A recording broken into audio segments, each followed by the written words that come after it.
Why do we sabotage the things we want the most? We say we want happiness. We say we want peace. We say we want love, purpose, order. But then, we tear it all apart. We lie. We procrastinate. We ghost. We sabotage the very things we say we want. Why? Dostoevsky had a theory. He called it the underground. It wasn't a place. It was a state of being. A place you retreat into when you know too much and feel too little. When your intellect becomes a prison. When you can no longer lie to yourself, but still can't act. He wrote Notes from Underground in 1864, but it feels like he wrote it about us now. The underground man is bitter, broken, and brilliant. He knows all the rules of the game, and he hates them, so he refuses to play. He retreats, watches, judges, and when he finally acts, he acts against his own interests, just to prove he's free. What if we're all like him now? Too self-aware to be satisfied, too passive to rebel, too online to connect, too numb to feel anything other than pain. This isn't a story about a man from the 1800s. It's a story about you and me and this world we're trying to survive. Welcome to the underground.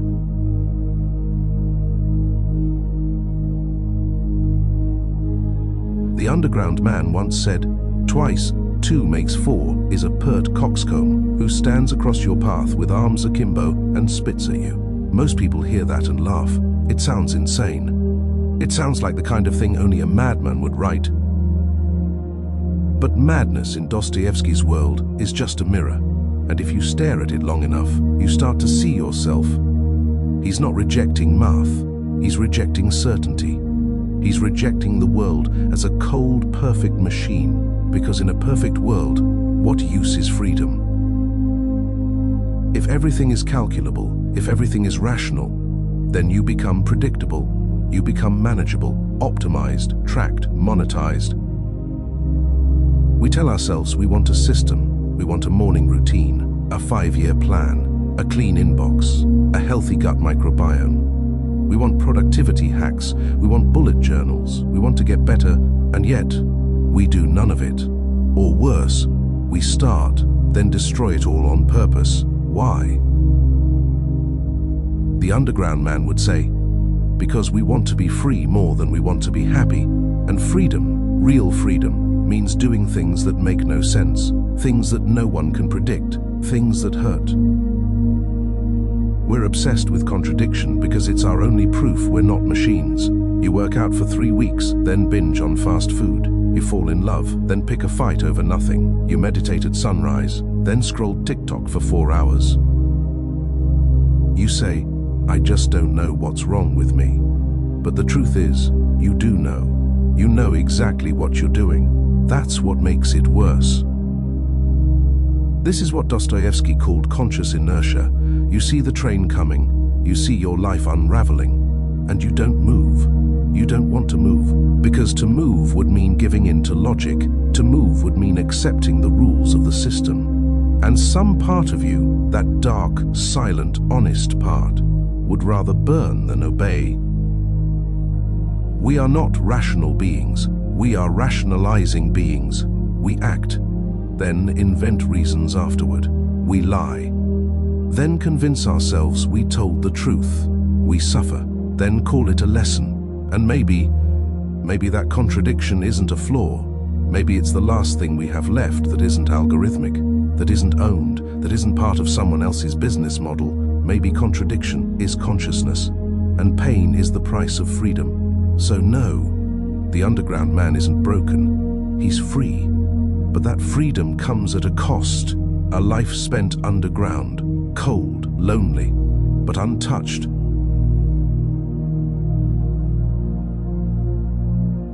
The underground man is not stupid. He's the opposite. He's too smart, too aware, too sensitive to every detail of the human experience.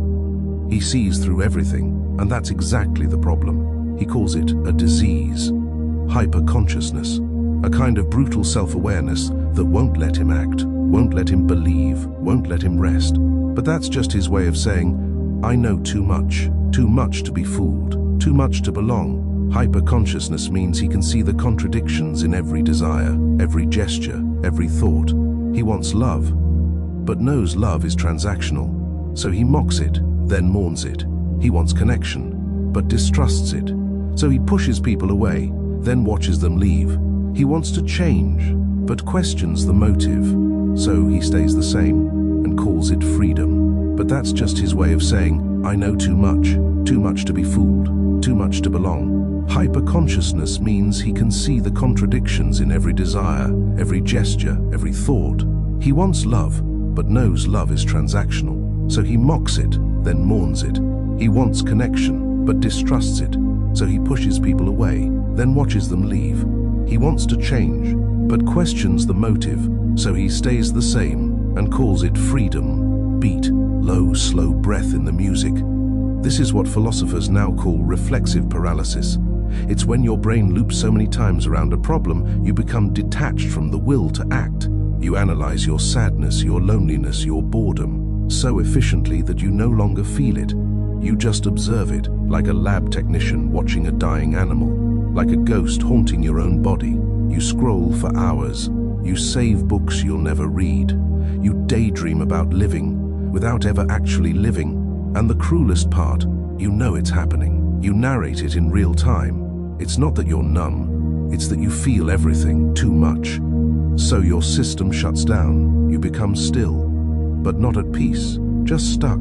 This is where Dostoevsky was decades ahead of his time. In a world flooded with stimulation, with endless content, with infinite mirrors reflecting our every move, we are all hyperconscious now. We can see our own behavior the way a scientist sees rats in a maze. But knowing you're in the maze doesn't mean you know how to get out.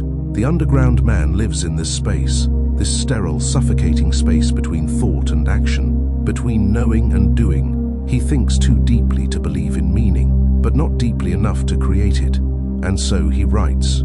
He rants. He over-explains. Not to be understood, but to delay the unbearable moment when he has to make a choice. What if your suffering isn't random? What if your paralysis isn't weakness? What if it's the cost of seeing the world as it truly is? The underground man isn't lazy. He's awake, tragically, painfully awake. And once you're that awake, how do you fall asleep again?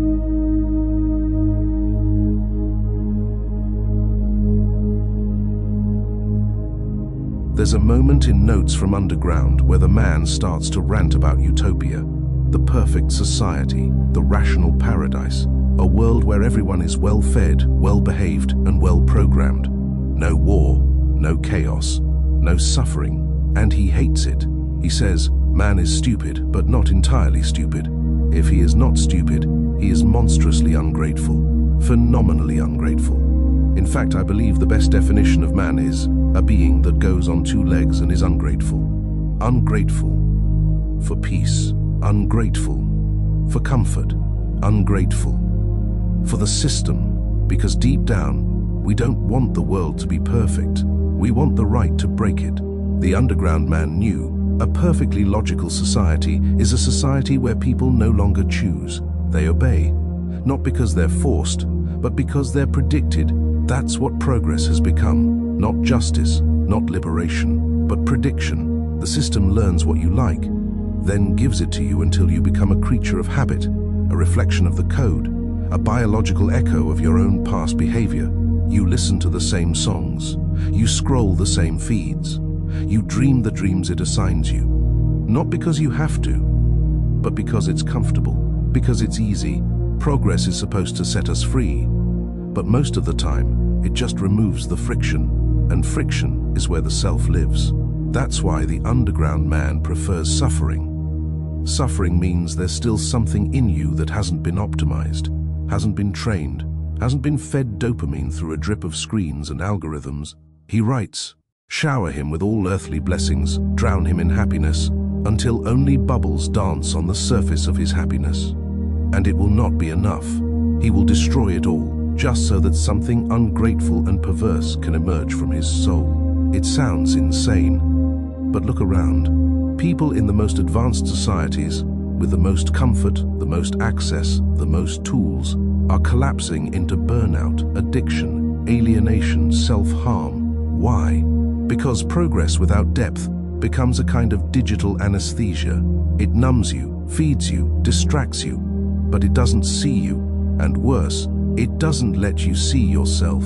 So you rebel, quietly, stupidly, privately. You sleep too much, you doom scroll, you text your ex, you say you're going to change, but you don't, not because you're lazy, not because you're stupid, but because somewhere deep inside, you still want to feel human. And being human, as Dostoevsky reminds us, is not a clean process. It's messy, irrational, contradictory. The underground man would rather suffer in truth than thrive in a lie. He chooses the broken over the perfect because only the broken is real.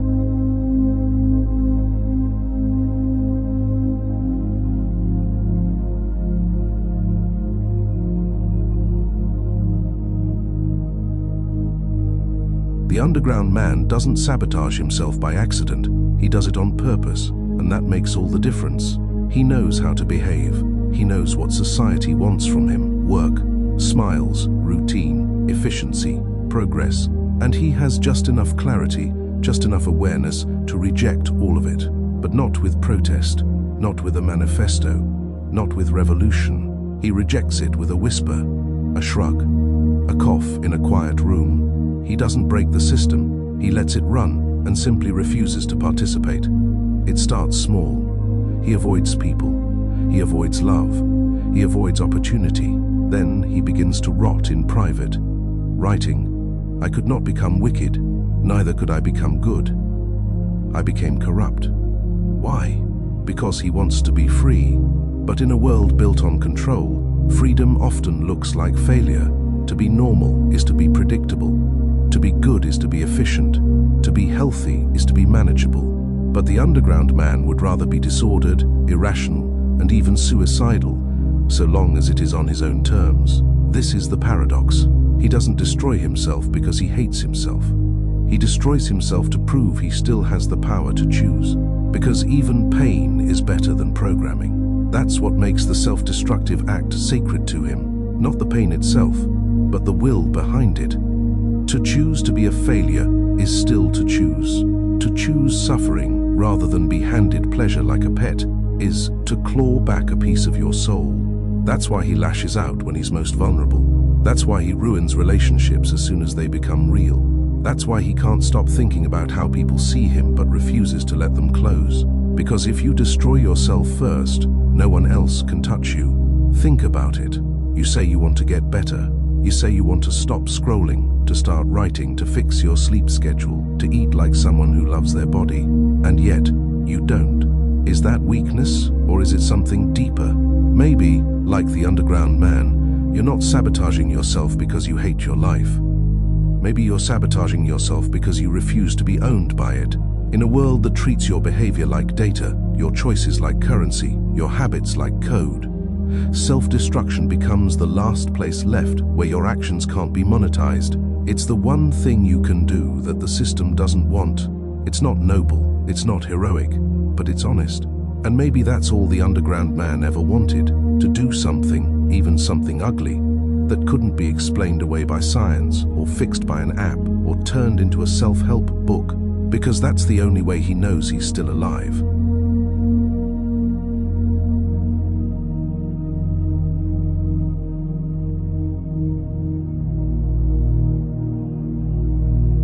The underground man lived in a basement, alone, disconnected, drifting in and out of thought, watching the world but never really entering it. He called it the underground, and now we all live there. We wake up and check a screen. We go to bed with noise in our ears. We carry the entire world in our pockets, but most days we barely feel like we exist in it. We are spectators in our own lives, scrolling, watching, lurking, like ghosts haunting each other. Like the underground man, writing endless notes no one asked for, overanalyzing every conversation, rerunning arguments that never happened, performing imaginary versions of ourselves for audiences we'll never meet. The underground man feared a world of logic, order, prediction, and now that world is here. But it didn't come with guns. It came with convenience and customization. And for you pages, your desires are mapped, your fears are logged, your rage is good for engagement. The more you spiral, the more data they collect. He said, "What can be expected of man since he is a being endowed with strange qualities? Shower him with all earthly blessings, give him economic prosperity, so that he should have nothing else to do but sleep, eat cakes and busy himself with the continuation of his species. And even then, out of sheer ingratitude, sheer spite, he will go mad." Today, he would have said, give him fast Wi-Fi, show him infinite videos, fill his inbox with dopamine, and he will still choose to rot, because he wants to feel something that wasn't designed for him, something wild, something real. And the internet, as beautiful, terrifying, and addictive as it is, has become the new underground. It's where we confess, it's where we perform, it's where we construct new selves, tear them down, then build new ones again. It's a mirror maze. Infinite reflections of what we think we are, but no exits. The underground man wrote because he had nowhere else to go. We post, we comment, we doom scroll, for the same reason, not because we're connected, but because we're trapped in a room full of reflections and no way to touch anything solid. He hated the world, but feared being alone. We hate the algorithm, but fear silence more. We say we want to log off, but we don't. Because even despair feels better than disappearing. The internet doesn't destroy the underground, it perfects it. It gives everyone their own basement, private, curated, optimized for endless thought with zero consequences. We are all the underground man now. Hyper-aware, chronically online, always thinking, never acting, and maybe the scariest part of all is that we prefer it this way. Dostoevsky sums this up by saying, "Man likes to make roads, but he also likes to break them." Why? So that he can suffer, of course.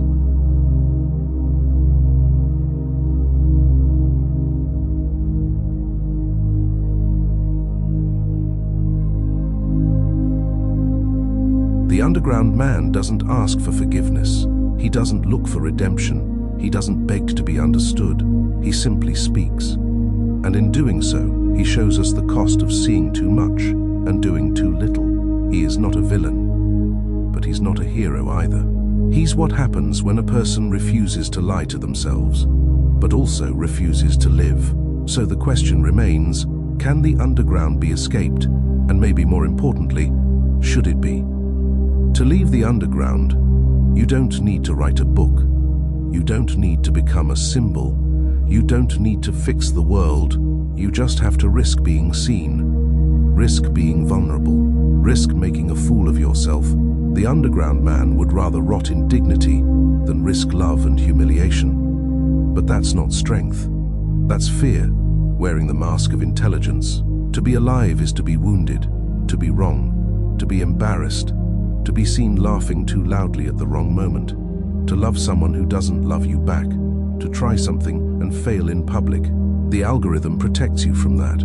It gives you silence. It gives you irony. It gives you 1,000 filters to hide behind. But it also starves you. It starves you of contact, of friction, of meaning. Because there is no meaning without risk.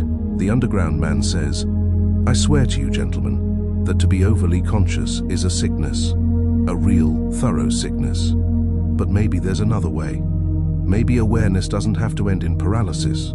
Maybe seeing the world clearly doesn't mean retreating from it. To escape the underground is not to become pure or healed. It's simply to decide, even with the contradictions, even with the fear, even with the futility, to step into the world anyway, to write something, to forgive someone, to say yes when your instinct says hide, to make something beautiful even if no one claps. You won't be perfect. You will relapse. You will crawl back underground on the bad days. But the point isn't to leave forever. The point is to remember that you don't have to stay there. That's the quiet revolution. Not escape, but return over and over again. Dostoevsky gave us the underground man not to glorify despair, but to warn us. This is what happens when a soul folds inward for too long.